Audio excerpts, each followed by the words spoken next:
पुनः आप सबका स्वागत है हमारे इस दूसरे पैनल के मंच पर। न्यू एज एग्रो चुनौतियों से आगे। इस सेशन में हमारे साथ मंच पर हैं doctor Gyanendra Mani ji, chief general manager NABARD. नमस्कार सर, बहुत बहुत स्वागत है आपका। श्री महेंद्र सिंह सवन्नी जी, प्रबंध संचालक छत्तीसगढ़ राज्य कृषि विपणन मंडी बोर्ड। नमस्कार जी, बहुत स्वागत है आपका। श्री भूपेंद्र पांडे जी, अपर संचालक उद्यानिकी विभाग छत्तीसगढ़, स्वागत है आपका।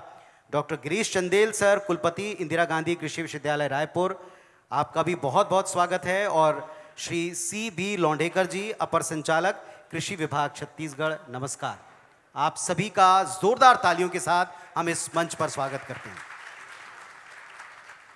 शुरुआत करेंगे ज्ञानेंद्र जी के साथ में। डॉक्टर ज्ञानेंद्र जी, नाबार्ड एक ऐसी संस्था है जिसके बिना विकास के कई पायदान हम अधूरे पाते हैं। नाबार्ड का और छत्तीसगढ़ की कृषि और कृषकों का बिल्कुल एक सिक्के के दो पहलू की तरह नाता है। आप थोड़ा बताएं, नाबार्ड के द्वारा कृषि क्षेत्र में जो आप प्रयोग कर रहे हैं, किसानों को मदद दे रहे हैं, उन्हें अपने साथ जोड़ रहे हैं, सुविधाएं प्रदान कर रहे हैं, वो क्या क्या हैं? नमस्कार सभी को। नमस्कार सर। नाबार्ड, जैसा आप सभी को विदित है, कृषि एवं रूरल क्षेत्र के लिए काफ़ी बहुत सारे अपने प्रयास करता रहता है। और कृषि के क्षेत्र में बेसिकली जो हमारा शुरुआत होती है नाबार्ड के रोल की, वो होती है प्लानिंग की। हर एक ज़िले के लिए हम लोग पोटेंशियल असेस करते हैं कि कृषि क्षेत्र में और दूसरे प्रायोरिटी सेक्टर में कितना क्रेडिट अगले साल दिया जा सकता है विभिन्न बैंकों द्वारा, विभिन्न संस्थाओं द्वारा। इसकी हम प्लानिंग करते हैं, जो बाद में वही टारगेट बन जाता है बैंक्स के लिए, और वो उसके हिसाब से फिर सारे बैंक प्रयास करते हैं उस टारगेट को अचीव करने के लिए।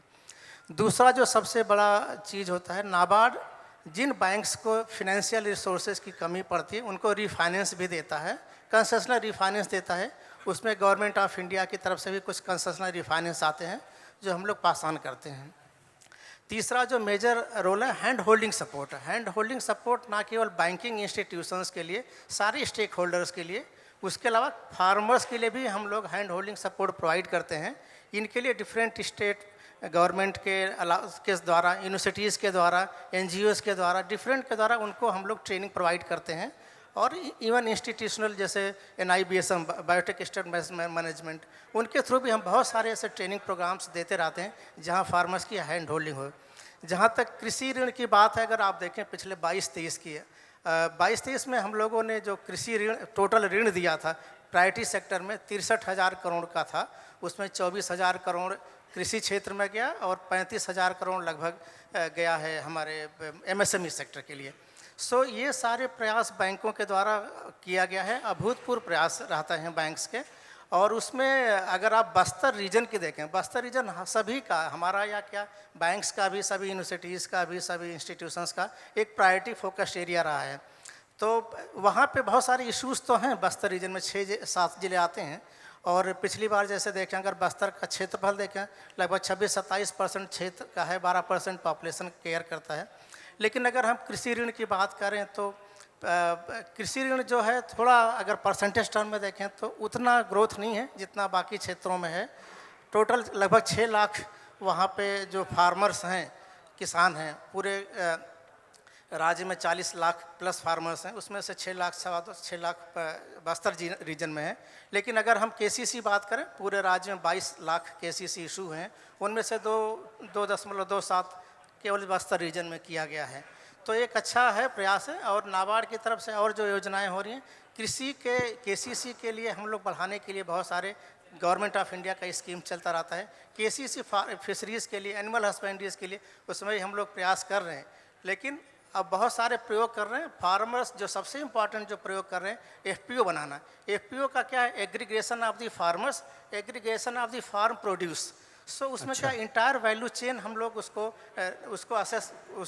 कैटर करने की कोशिश करते हैं। सबसे इम्पॉर्टेंट है ये। बस्तर जैसे रीजन में बहुत सारे इश्यूज हैं, लेकिन ये जो एग्रीगेशन है ये काफ़ी हैंड होल्ड प्रोवाइड कर रहा है। इसके अलावा हम लोग वहाँ पे मार्केटिंग की भी उन्हीं ज़िलों में बहुत सारे रूरल हार्ट स्कीम है, रूरल मार्ट स्कीम है, आगे चर्चा करेंगे।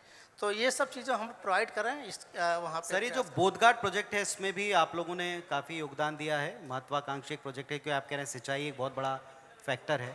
बोध घाट में नाबार्ड का फाइनेंशियल सपोर्ट नहीं है, लेकिन अगर आप देखें पूरे बस्तर रीजन की बात करें तो करीब 500 प्रोजेक्ट हम लोगों के वहाँ पे दिए हैं, संचालन में हैं। 163 प्रोजेक्ट तो रूरल रोड्स के हैं, सौर सुजला योजना के काफ़ी हैं, जेएम में भी हम लोगों ने, ड्रिंकिंग वाटर में भी हम लोगों ने काफ़ी सपोर्ट किए हैं। सो बहुत सारे ऐसे 500 प्रोजेक्ट, काफ़ी प्रोजेक्ट्स हैं ऐसे बस्तर रीजन में ही चल रहे हैं। लेकिन अब बदल रही है तस्वीर, क्योंकि हम जब भी जाते हैं तो बस्तर में संभावनाएं असीम पाते हैं। जैसा आपने भी बताया कि पूरे राज्य में केसीसी के अनुपात में बस्तर में भी आप लोग अभी सतत प्रयासरत हैं, तो वहाँ तस्वीर बदल रही है अब धीरे धीरे? काफ़ी बदल रही है सर, और बैंकों के प्रयास से, क्योंकि हम लोग बैंकर्स को भी काफ़ी ट्रेनिंग देते हैं और फार्मर्स लेवल पे भी काफ़ी ट्रेनिंग प्रोवाइड कर रहे हैं। और इस तरीके के प्रयोग काफ़ी, अभी हमने केवी के कांकेर को, वाइस चांसलर साहब हैं, अभी हम लोग ने कुछ प्रोजेक्ट्स देते रहते हैं ऐसे, तो कंटिन्यूस प्रोजेक्ट है हैंड होल्डिंग सपोर्ट फार्मर्स के लिए। और फाइनेंशियल लिटरेसी कैंप बहुत इम्पॉर्टेंट है, हम पूरे राज्य में इसको भी देते रहते हैं सर। तो उसमें क्या होता है कि बैंक्स जब फार्मर्स के पास बताते हैं कि ये मेरे प्रोडक्ट्स हैं और इसको आपको करें, तो उनका जो अंदर का भय होता है वो धीरे धीरे ख़त्म होता है। चलिए, हमारे साथ महेंद्र सिंह सवन्नी साहब हैं, छत्तीसगढ़ राज्य कृषि विपणन मंडी बोर्ड। ये एक ऐसी जगह है जहां किसानों का एसोसिएशन सबसे पुराना, सबसे लंबा रहा है।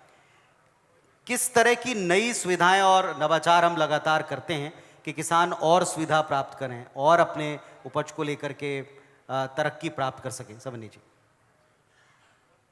स्वागत है पहले तो आपका मंच पर। राम राम, जय छत्तीसगढ़, जय बूढ़ादेव, जय जोहार। जैसा कि आप लोग विदित ही हैं कि उत्पादन तभी बढ़ता है जब आपके पास मार्केटिंग की सुविधा उपलब्ध हो। वर्तमान में जो छत्तीसगढ़ का जो सिनेरियो है उसमें टोटल प्रोडक्शन का लगभग 70% जो उत्पाद है वो धान है, और धान के बेहतर विपणन के लिए राज्य शासन ने प्राथमिक सहकारी समितियों के माध्यम से समर्थन मूल्य पर धान क्रय करने की योजना बना रखी है।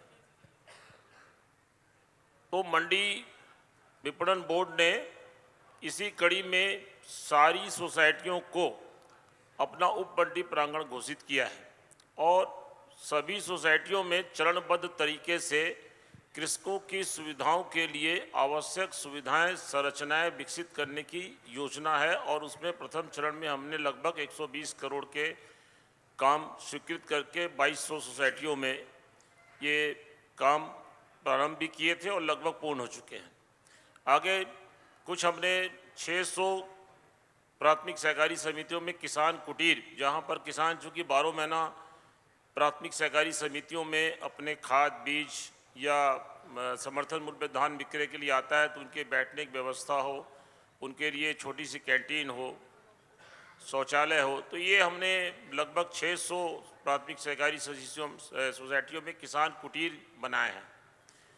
आगे भी हमारी योजना ये है कि चूँकि हमारा मंडी प्रांगण में अब धान 70% मैंने बताया टोटल प्रोडक्शन इन छत्तीसगढ़ का धान है, और सरकार समर्थन मूल्य पर लगभग 3 से 4 किलोमीटर के रेडियस में किसानों से प्राथमिक सहकारी समितियों के माध्यम से धान क्रय कर रही है, तो मंडियों तक अब उनकी आवक जो है कम हो गई है। तो इसलिए हमारा उद्देश्य ये हो गया है कि अब जिस लेवल तक किसान हमारा जा रहा है उस लेवल तक हम उनको सुविधाएं उपलब्ध कराएं, तो वो हम प्राथमिक सहकारी समितियों में कर रहे हैं। मंडी में हमारे पास आवश्यक सुविधाएं पहले से पूर्ण हैं, जहां आवश्यक होता है वहां हम मंडी में आवश्यक सुविधाएं उपलब्ध कराते हैं।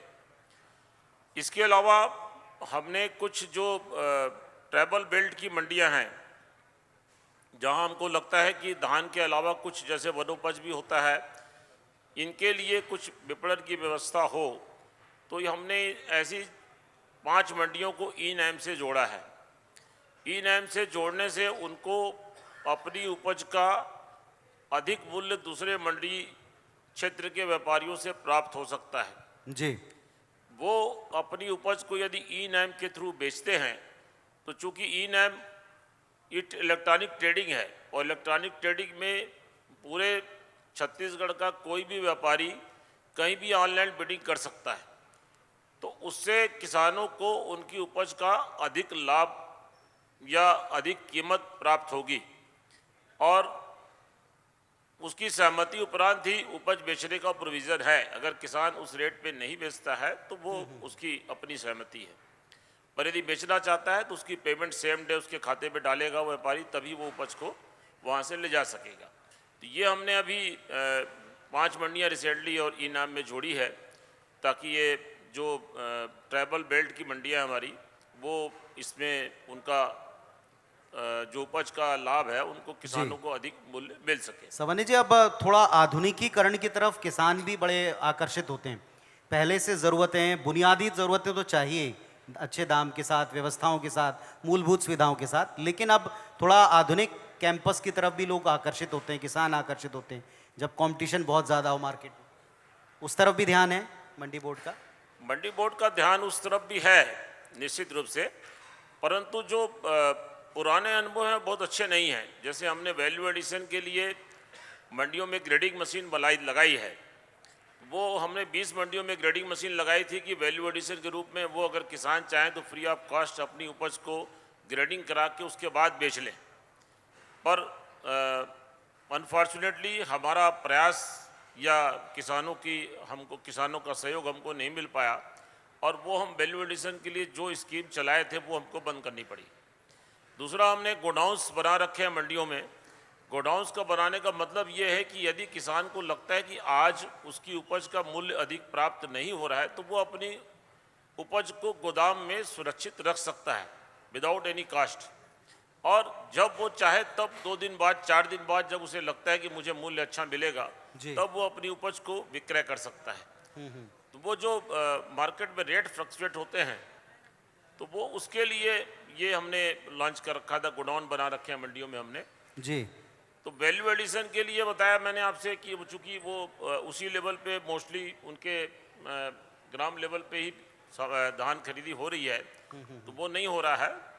अभी तीसरा एक AIF फंड जो नाबार्ड नोडल एजेंसी भी है, मंडी बोर्ड भी है, तो उसमें AIF फंड एक नया गवर्नमेंट ऑफ इंडिया ने बनाया है। उसमें किसान यदि पोस्ट हार्वेस्टिंग सिस्टम के बाद वैल्यू एडिशन के लिए कोई यूनिट डालना चाहता है, प्रोसेसिंग यूनिट डालना चाहता है, गोडाउनिंग करना चाहता है, कोल्ड स्टोरेज खोलना चाहता है, या कोई FPO ऐसी कोई एक्टिविटीज़ करना चाहता है, जी जी, तो वो ऑनलाइन आवेदन करेगा तो उसको 3% इंटरेस्ट सबवेंशन अलग से मिलता है। जो गवर्नमेंट की योजनाओं के तहत उसको जो अनुदान या लाभ प्राप्त होना, उसके अलावा उसको बैंक से 3% इंटरेस्ट सबवेंशन भी गवर्नमेंट ऑफ इंडिया बियर करती है, प्लस उसकी बैंक गारंटी भी 2 करोड़ तक, पहले जो थी शायद अभी भी 2 करोड़ है, 2 करोड़ रुपए तक उसको बैंक गारंटी की भी जरूरत नहीं है। उसकी बैंक गारंटी भी गवर्नमेंट ऑफ इंडिया बियर करती है। जी। मैं चाहता हूं कि एक बार इन सारे प्रयासों के लिए आप लोग खुलकर तालियां बजाएं, जोरदार तालियां बजाएं, क्योंकि ये सारे वो प्रयास हैं जो आपकी आवश्यकता रहे, आने वाले समय की ज़रूरत का भी ख्याल बोर्ड रख रहा है, और जो आप चाहते हैं वो भी आप खुलकर सुझाव या अपनी समस्याएं इनके प्रतिनिधियों तक पहुंचाएं, इन तक पहुंचाएं, ताकि ये उस मुताबिक भी काम और सुविधाएं आप तक लेकर आएँ। मैं थोड़ी देर बाद पुनः सवनी जी के पास जाऊंगा। भूपेंद्र पांडे साहब के पास में फिलहाल चलता हूं, उद्यानिकी विभाग से। उद्यानिकी की असीम संभावनाएं प्रदेश में देखी गई थी, बहुत से नए प्रयोग नवाचार हुए। अभी इन वर्षों में आप उद्यानिकी के सेक्टर में प्रदेश को कहाँ पाते हैं, और अभी क्या नए ऐसे प्रयोग हैं जो आप देख रहे हैं प्रदेश में चल रहे हैं, किन इलाकों में चल रहे हैं, अच्छा कर रहे हैं? नमस्कार, जय छत्तीसगढ़। अभी उद्यानिकी विभाग का जो टोटल एरिया है हमारा लगभग 8.5 लाख हेक्टेयर का है जी। जो कि हम सर थोड़ा माइक पास कर लीजिए। हाँ, जो कि हम भारत से अगर हम तुलना करना चाहें तो हमारा जो परसेंटेज है, जो भारत के जो एरिया है उसका 3% हम लोग कवर कर रहे हैं हमारा एरिया, और हम एरिया और प्रोडक्शन के हिसाब से 12वें और 13वें नंबर पे हमारा स्थान है। और सब्जी के मामले में हमारा जो छत्तीसगढ़ है बहुत समृद्धशाली है, और जो उत्पादन भी अन्य राज्यों से बहुत अच्छा है, और सब्जी में हम लोग बहुत अच्छा काम कर रहे हैं, जिसमें नए नए प्रकार के सब्जियां आ रही हैं, और फलों में भी हम धीरे धीरे कर रहे हैं। अभी जैसे नवाचार में हमारे ड्रैगन फ्रूट बहुत अच्छा हो रहा है। कुछ किसान अभी जसपुर और बलरामपुर में लीची की खेती भी प्रारंभ किए हैं और जो बहुत अच्छा उसका चल रहा है।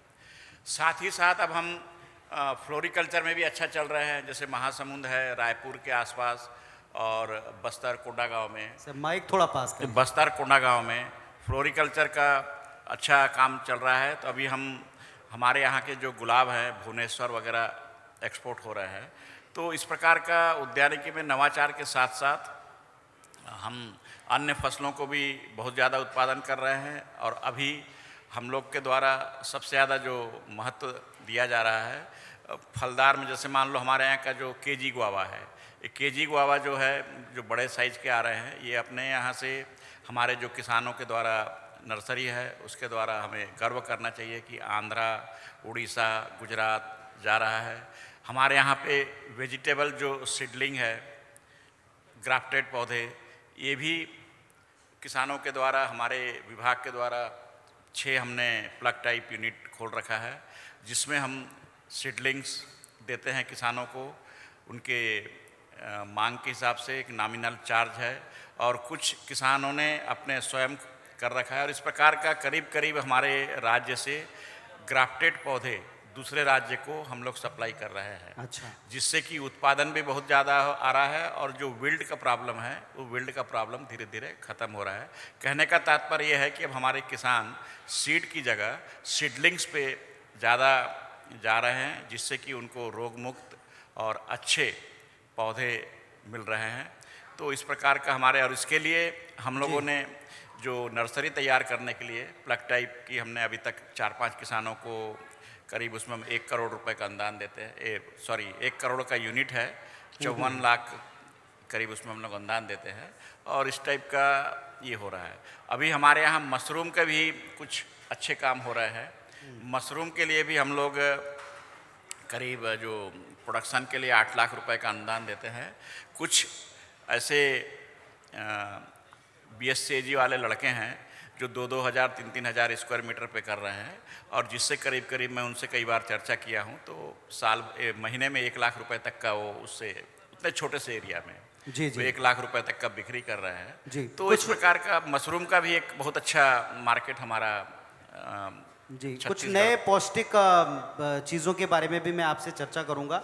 मैं फिलहाल डॉक्टर चंदेल के पास में जाना चाहूँगा। डॉक्टर गिरीश चंदेल जी हैं कुलपति इंदिरा गांधी कृषि विश्वविद्यालय रायपुर और दशकों से जब से हमने भी प्रयास शुरू किया है तब से यूनिवर्सिटी का, आपका अनुसंधान टीम का एक अभूतपूर्व योगदान कृषि को उन्नत बनाने में रहा है। जब भी आप इस मंच पर आए हैं, भुइयां के भगवान के मंच पर, आपने कुछ हमें नए प्रयोगों से सबको आश्चर्यचकित किया है। अब की बार नया क्या है या हो रहा है, होने वाला है, जिसके बारे में आप यहाँ से इस मंच से किसानों को बताना चाहें? सर की मुस्कान के लिए एक बार मैं चाहता हूँ जोरदार तालियां बजाएं। बहुत बहुत धन्यवाद। इंदिरा गांधी एग्रीकल्चर यूनिवर्सिटी इस प्रदेश की एकमात्र कृषि विश्वविद्यालय है जी, जो विगत 35-40 सालों से किसानों के लिए नई नई तकनीक का विकास कर रहा है। जैसा कि अभी आपने पूछा कि नया क्या है, तो नवाचार के विषय में मैं आप सबको ये बताना चाहूँगा। छत्तीसगढ़ धान का कटोरा रहा है। अभी लोगों ने बताया है हमारे कि 70% उत्पाद हमारा धान से ही हो रहा है और हमारी पहचान देश में धान की है। आप सबको पता है कि इंदिरा गांधी एग्रीकल्चर यूनिवर्सिटी में करीब 23,000 राइस की जर्म प्लाज्म का हम लोग संग्रहण करके उसका उत्पादन कर रहे हैं या उसके बीज को सहेज के रखे हैं। पिछले 4-5 वर्षों से हम लोगों ने एक नए आयाम में रिसर्च शुरू किया था, जिसमें हमारे जो लैंड रेसेस में ट्रेडिशनली बहुत सारे लोगों ने ये जानकारी दी हुई थी कि इसमें क्या औषधि गुण पाए जाते हैं। मुझे आज बताते हुए आप सबको बड़ी खुशी है कि हमारे यहाँ छत्तीसगढ़ की एक ऐसी लैंड रेस जो हमारे बस्तर क्षेत्र से लोगों ने कलेक्ट की थी, उसमें हमने कुछ ऐसे गुण दोष पाए हैं जिसमें हमारा इम्यून सिस्टम खाने से वो बढ़ेगा। उसको नाम दिया गया है, हमारी अभी स्टेट की जो वैरायटी रिलीज कमेटी उनने उसको रिलीज़ किया है, जिसे बोलते हैं संजीवनी का नाम हमने दिया है। आप सबको पता है कि उत्पादन खाद्यान्न का भाई तो खुल के हमारे आप पास तालियां बजा सकते हैं जी। खाद्य का उत्पादन, ये एक डेटा भी मैं आपके साथ शेयर करना चाहूँगा कि चावल का जितना उत्पादन हमारे देश के नेशनल फूड में जाता है उसका 22% हमारे छत्तीसगढ़ के किसान उगा कर केंद्र के पूल में जो देते हैं उस चावल की पूर्ति हम करते हैं। तो हमारे किसान इसके लिए बहुत बहुत धन्यवाद के पात्र हैं। एक और डेटा आपसे शेयर करूंगा कि कनकी जो हमारे यहाँ होती है ब्रोकन राइस, उसका 17.5 मिलियन टन्स ऑफ जो कनकी है इसका हम एक्सपोर्ट किए थे। बस ये है कि वैल्यू एडिशन पे हमको काम देना चाहिए। ये जो कनकी है चाइना गई और चाइना से नूडल बन के हमारे देश में वापस आ गई। तो मैं यहाँ के किसानों को ये कहना चाहूँगा कि नाबार्ड संस्था के रूप में भी नवाचार को बहुत बढ़ावा दे रही है। इंदिरा गांधी एग्रीकल्चर यूनिवर्सिटी भी अपने तरीके से नवाचार और कैसे यहाँ के युवाओं को कृषि में वापस जोड़ा जाए और स्मार्ट एग्रीकल्चर के साथ स्मार्ट कृषि भी की जाए, इस बात पे हम फोकस कर रहे हैं। आपको इस बात की भी जानकारी होनी चाहिए कि बहुत से ऐसे युवा किसान हैं हमारे यहाँ जो बहुत से फ्रूट्स एंड वेजिटेबल्स का और साथ ही साथ जो अभी हमारे डायरेक्टर एग्रीकल्चर से और हार्टिकल्चर से आए लोग बता रहे थे, उसमें एक दो डेटा शेयर करूंगा।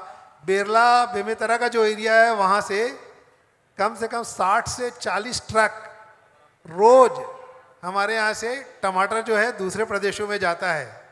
ये ऐसे ही अगर हम देखें तो आप देखिए सरगुजा का जो क्षेत्र है, सरगुजा में भी बहुत से वेजिटेबल्स यूपी के 2-1 शहर ऐसे हैं, चाहे बनारस हो जाए या लखनऊ है, वहाँ तक के हमारे प्रोड्यूस वहाँ जाते हैं। तो ये जो चीज़ें हैं, हमारे प्रदेश में बहुत डाइवर्सिटी है, हर एक रीजन का अपना एक इनोवेशन है, अपना एक नवाचार है और उसमें कैसे हम योगदान दें, उसको बाजार आधारित कृषि के ऊपर कैसे ध्यान दें, इसमें इंदिरा गांधी एग्रीकल्चर यूनिवर्सिटी प्रयासरत है और कुछ नए इनोवेशन हमने किए हैं जिसकी मैंने आपको अभी चर्चा की। जो वैरायटी हमने रिलीज़ की है वो विश्व की पहली वैरायटी है जो इंडस्ट्रियल या फार्मास्यूटिकल यूज़ के लिए बनाई गई। इस वैरायटी को ज़रूरी नहीं कि हम खाएं, हो सकता है एक कंपनी आएगी जो इससे उत्पाद बनाएगी और उसको फिर वो बेचेगी। तो मुझे उम्मीद है कि आने वाले समय में जब हम इसका पूरा बिजनेस मॉडल बना लेंगे तो हमारे यहाँ के जो किसान हैं, खासकर आकांक्षी जिले जहाँ के किसान इस धान को समझते हैं, उगाते रहे हैं पूर्वजों से, उनको अगर हम रीडिस्ट्रीब्यूट करेंगे तो एक अच्छा मार्केट और एक अच्छा फार्मर इनकम डबल करने का ये बहुत अच्छा प्रयास होगा। डॉक्टर साहब हाँ खुलकर एक बार आप तालियां बजाएं। डॉक्टर साहब ने बीच में एक बात की कि हमारे यहाँ की कनकी चाइना से नूडल बन के आती है, तो इस तरफ भी हमें ध्यान देना है। ये शायद हमारे लिए भी एक अलार्म है और एक चैलेंज है कि हम उसके प्रोडक्ट की तरफ कैसे अपने आप को ले जाएं और इसके लिए आप ही नहीं तमाम संस्थाओं को संभवतः ध्यान देना पड़ेगा। मैं सर आता हूं आपके पास में। आपने यूथ की बात की, अभी हम आपके पैनल से पहले मिलेट्स के बारे में सारे विश्व में बड़ी चर्चा है। आपने विभिन्न अनुसंधानों में धान की किस्मों के ऊपर बहुत सारे प्रयोग किए, लेकिन अब जो ज़रूरत है बड़ी डाइवर्सिफाइड होती जा रही है। आज की तारीख में मिलेट्स को लेकर जैसा क्रेज़ है, अभी पहले पैनल में भी लोग कह रहे थे कि उनमें गुणवत्ता, उनका पूरी तरीके से ऑर्गेनिक होना, इस पर भी फोकस होना चाहिए। क्या इस दिशा में पर्याप्त प्रयोग आप देख रहे हैं, हो पा रहे हैं? देखिए, मिलेट के लिए छत्तीसगढ़ तो पहले से ही बहुत जाना जाता है जी। कोदो, कुटकी, रागी, ये जो 3 ऐसे माइनर मिलेट हैं जो पूरे देश में उसके बीज की जो पूरी पूर्ति है वो हमारे यहाँ के किसान कर रहे हैं। इंदिरा गांधी एग्रीकल्चर यूनिवर्सिटी उसमें सहयोग कर रहा है। तो किसी भी क्रॉप को उगाने के लिए जो बीज की आवश्यकता है वो हम पूरा कर रहे हैं और हमारे किसान बहुतायत से इस सीड का प्रोडक्शन कर रहे हैं। ये भी मैं बताना चाहूँगा कि जो कोदो, कुटकी, रागी है वो काफ़ी न्यूट्रिशियस फूड है। चावल में कार्बोहाइड्रेट ज़्यादा होता है, माइक्रोन्यूट्रिएंट की थोड़ी कमी होती है, लेकिन माइनर मिलेट के द्वारा जो हम खाद्य पदार्थ बना रहे हैं, प्रसंस्करण कर रहे हैं, उसका वैल्यू एडिशन हो रहा है।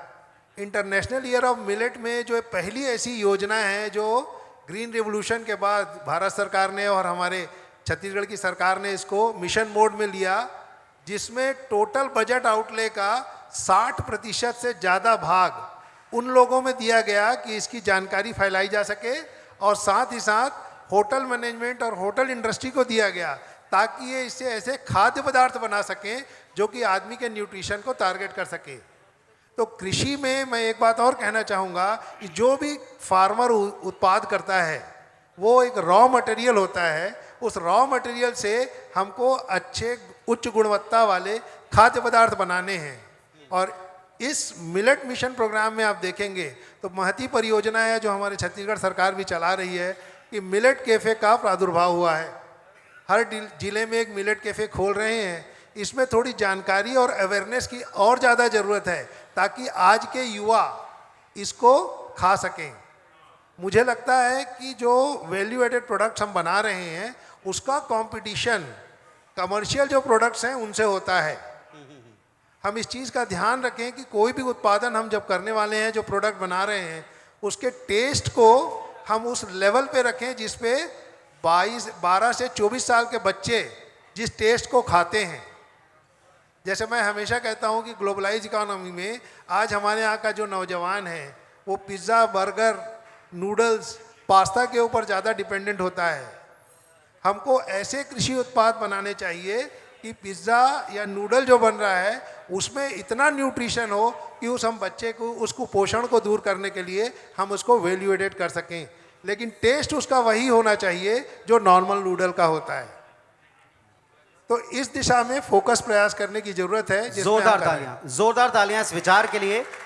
अगर ऐसा हम कर पाते हैं तो एक साथ कई जनरेशन की समस्याओं का सॉल्व हम अभी से दे पाएंगे संभवतः, और यही काम बड़ी बड़ी एमएनसीज कर भी रही हैं जिन पर अभी प्रदेश में भी काम हो रहा है संभवतः, और इस दिशा में हम कई प्रयोग देखेंगे।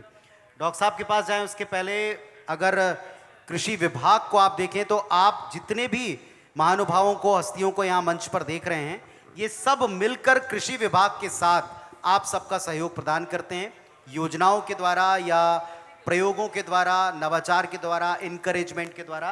तो कृषि विभाग से हमारे साथ में श्री CB लोंढेकर जी हैं, अपर संचालक कृषि विभाग छत्तीसगढ़। मैं उन्हें पुनः स्वागत करते हुए पूछता हूँ, पूरे प्रयासों को अगर सम्मिलित किया जाए तो हर बार कृषि विभाग जब भी भुइयां के भगवान IBC 24 से जुड़ा है तो अपना एक बड़ा लक्ष्य आपने हमारे साथ साझा किया है कि ये हमारा टारगेट है अभी का, इस समय का, ये डिमांड है और इसके लिए हम ये काम करें। अब की बार क्या है सर बताने के लिए प्रदेश के कृषकों को? मैं IBC 24 को बधाई देता हूँ इस कार्यक्रम के लिए और सभी को नमस्कार। अभी जो भारत सरकार द्वारा एक PM सर किसान, थोड़ा माइक ऊपर करिए। भारत सरकार द्वारा एक PM किसान सम्मान निधि के लिए एक हमने सैचुरेशन की तरफ बढ़ने के लिए निर्देश है। अभी वर्तमान में 23,50,000 इस पोर्टल यानी PM किसान में रजिस्टर्ड हो चुके हैं और वो आगामी किस्त जो आएगी उसमें 23 लाख के आसपास किसानों को राशि भी प्राप्त होगी।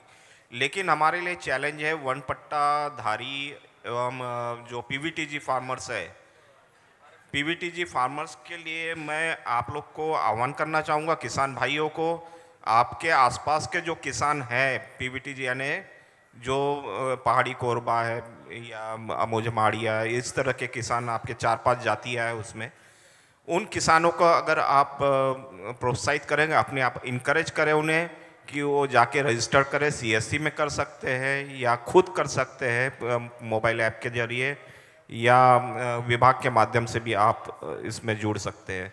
तो लगभग PVTG के फार्मर्स में अभी 7-8 हज़ार जो हमारे पास आंकड़े आए थे, लगभग 27-28 हज़ार के PVTG फार्मर्स है करके, उसमें से हम अभी 7-8 हज़ार और बाकी है। और दूसरा मेन है वन पट्टा। मैं ये नहीं कहता वन पट्टा के किसान PM किसान में जुड़ा ना हो, लेकिन अभी भी जो हम आइडेंटिफाई नहीं कर पा रहे कि वो वन पट्टा ही है, तो इसमें ट्राइबल और रेवेन्यू विभाग की भी भूमिका है। अगर हमें उन किसानों के आधार नंबर वगैरह मिल जाते हैं किसानों के माध्यम से तो हम इसको पूरा कर सकेंगे। अभी मंच पर काफ़ी बातें हो रही थी मिलेट्स की बात, तो मिलेट्स मिशन में हम 21 में देखें तो हमारे पास केवल 96,000 हेक्टर रकबा था। उसके नेक्स्ट ईयर 22 में हमने उसको अचीव किया 1,40,000। अच्छा अचीवमेंट है, आप लोग ने मेहनत की, किसान भाइयों ने, इसके लिए बधाई देता हूं उनको। इस साल भी हम 1,60,000 का लक्ष्य रखे हैं और उम्मीद है कि हम वहां तक पहुंच जाएंगे। और रही कृषि यंत्रीकरण, सभी जानते हैं किसान जो है उनको समय पर लेबर की बहुत आवश्यकता होती है और लेबर मिल नहीं पाते समय पर, ऑपरेशन में डिले होता है, उत्पादन पर कमी या प्रभाव पड़ता है उसका। तो हमारे विभाग में सब मिशन में एग्रीकल्चर मैकेनाइजेशन, सिंचाई के लिए हमारी प्रधानमंत्री कृषि सिंचाई योजना, इन दोनों का प्रावधान है और किसान उसका अधिक से अधिक लाभ ले, हम यही उम्मीद करते हैं आप लोग से। सर, हर बार हम एक टारगेट देखते हैं, जैसे एक वक्त था जब हम उत्पादन बढ़ाने पर जोर देते थे।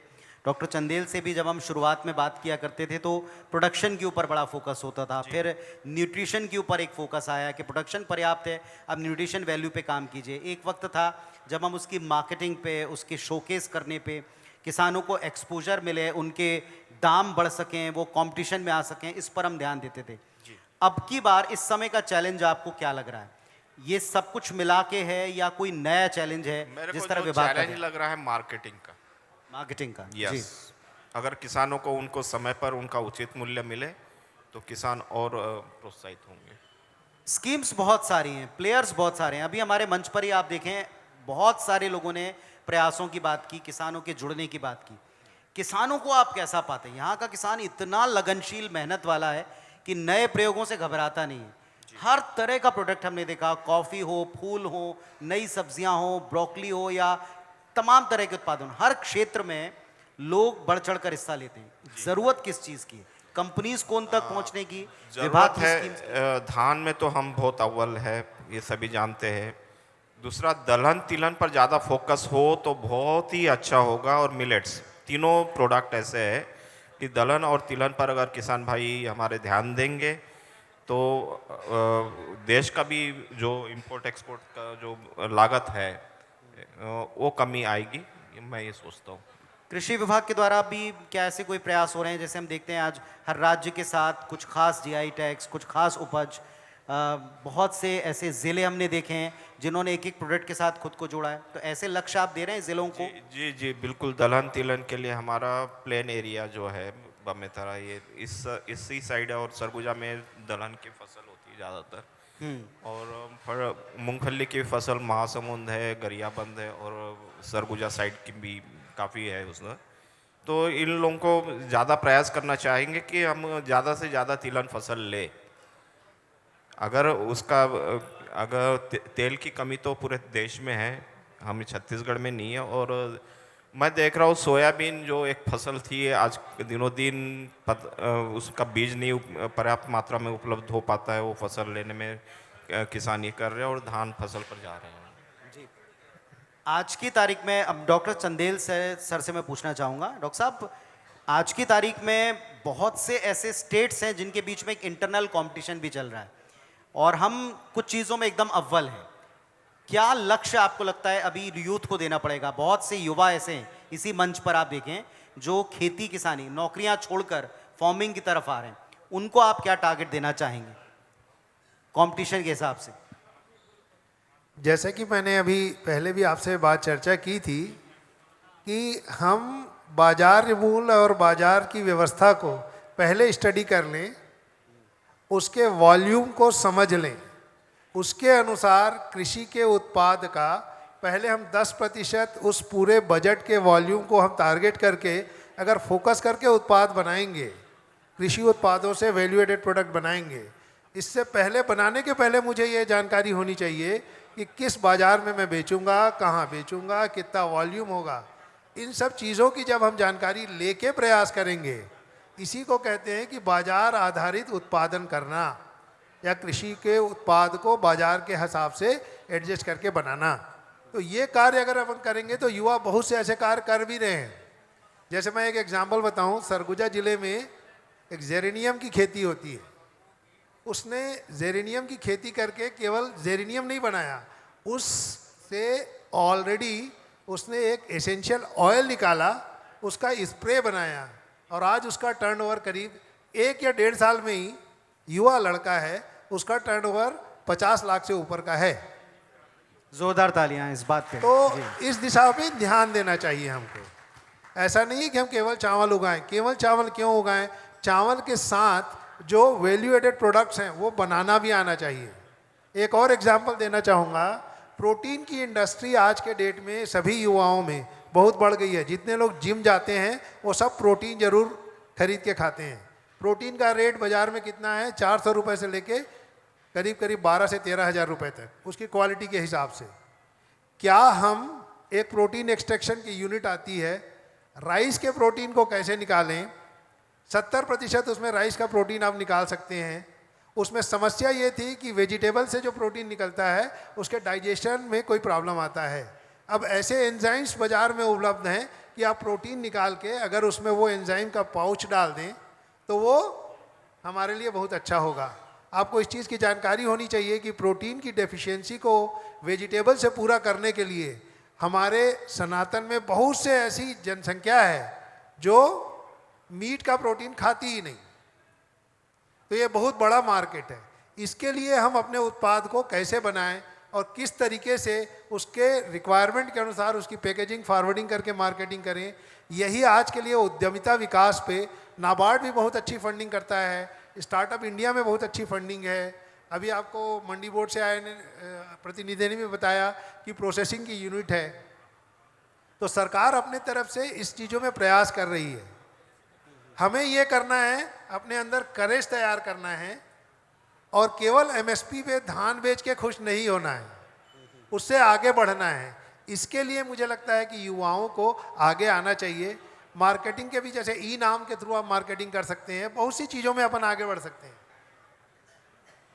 तो किसान को बहुत ज़रूरी है कि वो आगे बढ़े और मार्केट से रिलेटेड चीज़ों की स्टडी करे और फिर उत्पादन और उस पर प्रसंस्करण का कार्य करें। जी लौंडेकर सर, जैसे अभी हम सुन रहे हैं कि बहुत आवश्यकता है नए प्रयोग और नई ज़रूरतों को समझकर काम करने की। विभाग की तरफ से क्या कोई ऐसे पॉइंट्स हमने निर्धारित किए हैं कि जो युवा ये करेज करना चाहें प्रयोगों को लेकर, वे आप तक पहुँचें, विभाग तक पहुँचें, प्रतिनिधियों तक पहुँचें, या हम उनके लिए समय समय पर ऐसे प्रोग्राम चलाते हैं जो डॉक्टर साहब कह रहे थे?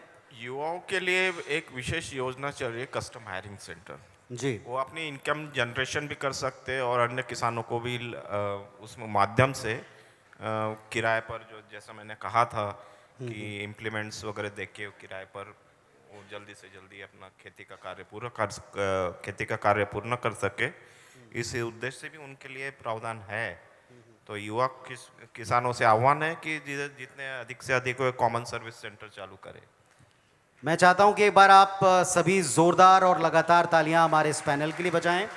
हमारे साथ में ये जो पैनल मौजूद रहा, इससे चर्चा का निचोड़ ये कि न्यू एज के एग्रीकल्चर के लिए आज की सबसे बड़ी आवश्यकता है कि आप समय के आवश्यकता के अनुसार अपने प्रोडक्ट्स को ढालें, ऐसे प्रोडक्ट बनाएं जो मार्केट में ऑलरेडी चल रहे हैं, न्यूट्रिशन वैल्यू उनकी बढ़ाएं जैसा डॉक्टर साहब कह रहे थे, लेकिन टेस्ट वही हो जो कंपटीशन को बीट कर सके। अगर हम ऐसा कर पाएं तो हम चावल के उत्पादन में, धान के उत्पादन में जो सारे देश में अग्रणी बनने की तरफ लगातार कदम आगे बढ़ाते हैं, हर बार एक नए ऊंचाई को छूते हैं, तो बाकी अन्य क्षेत्रों में भी हम ऐसा कर पाएंगे। उम्मीद करता हूं अगली बार भुइयां के भगवान में ऐसे कई सारे प्रयोगों के बारे में प्रशंसा के तौर पर हम आप सभी से सुनेंगे। जोरदार तालियां हो जाएं आप सभी के लिए। आप सबको बहुत सारी शुभकामनाएं कि आपने हमें वक्त दिया है और भुइयां के भगवान के मंच पर आपने अपने विचार व्यक्त किए हैं। बहुत बहुत धन्यवाद। जोरदार तालियां इस पैनल के लिए, लगातार और जोरदार तालियां।